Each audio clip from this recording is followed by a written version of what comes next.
Il patrimonio del Cansiglio è un patrimonio storico e ambientale inestimabile.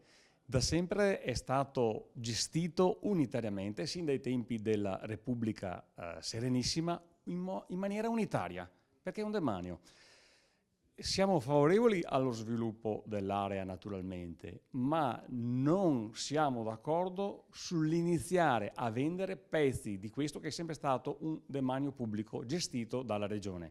Le attività economiche, come ad esempio un albergo, vanno benissimo, ma è sacrosanto mantenere l'unitarietà dell'area, quindi evitare di vendere pezzi di Cansiglio e quindi procedere tramite delle concessioni, magari con tempi molto lunghi, quindi economicamente convenienti per il privato, ma sempre con l'occhio vigile del pubblico che tiene comunque in proprietà l'area.